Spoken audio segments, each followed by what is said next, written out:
FTR are here. Yeah, forever, formerly the Revival. Also, Yes. formerly the Revolt, although they were never called the Revolt. Sure. Yeah. Now Ref, FTR. Yeah, It's a shame. One of them. Yeah. It's a shame because I actually really liked the Revolt as a name. I thought it, really got them as characters and also where they're at in their career, leaving WWE and trying to revolt and do something else. Also, there's connotations with, that's revolting. I liked all the different variations of it. But yeah, they did the right thing, really. They let the established indie team take that name, and now it looks like they'll be coming in as FTR because that's what happened at the end of the first match. This was any other time, I think they would have saved this for the end of the show. And, of course, it would have been better with a crowd. Of course, all of this stuff, apart from the Stampede match, would have been better with a crowd. Of course it would.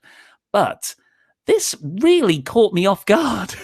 Yeah, same here. I was not expecting it. And it's the bizarrest thing in the world because we've been expecting it for so long. Pretty much since the debut of AEW last year, in January last year, we've all been saying the Revival are going to go there. Absolutely 100%. When they get the first chance they get, they're going to be going to AEW. And yet somehow they still caught me off guard with their debut. And I was like, I did not expect that in the least. I thought they might have waited until we could have fans back in the arena. But yeah, them debuting here. And I did the driving in with the truck, which was way better than when Cody did it. In fact, I thought it was Cody again. But it was really nice. In fact, actually, where do I park? It's been pointed out. So kind of like Dax, I think it was Cash Wheeler, kind of leaked ahead of time that they would be debuting on this show because he tweeted, "Hey, yo." And then they wore denim jackets when they went out there, the same that Scott Hall did when he debuted in WCW on May 27th, 1996. So it's the exact same date. Wow, that's insane. What a lovely coincidence. And what a really nice, subtle nod to a bit of wrestling history. A very important bit of wrestling history, too. Yeah. So what actually happened here Thanks is... to Louis Dangle for sending that across. Yeah. I missed that. He sent that to me as well. Good stuff, Louis. But yes, after this, the Revival came in. They looked like they were going to beat up the Bucks, but instead they beat down Butcher and the Blade. It was awesome, hit a shadow machine, and then they just sort of fobbed off the Young Bucks handshake and walked out. It was a perfect debut in the sense that A, I did not expect it.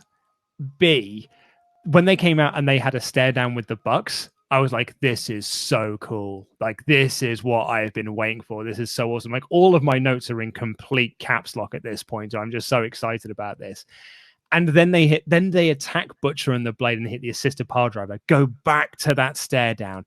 Then the Butcher and Blade get back in and they hit the shadow machine on Blade, and then go back to the stare off because you're expecting them to attack the Bucks or the Bucks to attack them, or as you then the Young Bucks offer out the handshake and they just walked away. So they're not heel, they're not baby faces, but they're not, I don't know if they're heels either because they attacked the heel team. It almost felt like what they did was just to make a statement to the Bucks and then walk away having proved their point. And having FTR versus Butcher and Blade as like their first match in is so good because Butcher and Blade aren't the most pushed tag team in AEW. So FTR can just get a win over them and establish themselves as a team in AEW. I thought this was awesome. Absolutely loved it. Yeah, and at the same time, you're immediately giving fans what they want, which is the Revival versus the Young Bucks. It's kind of like, this is coming. Don't worry. We're not going to give it to you right away. That would be wrong, but we're going to build to it. Surely it's at All Out, right? Yeah, you'd think so. But there's Fyter Fest before then. It's a long time until All Out, September. But, hopefully there'll be fans there.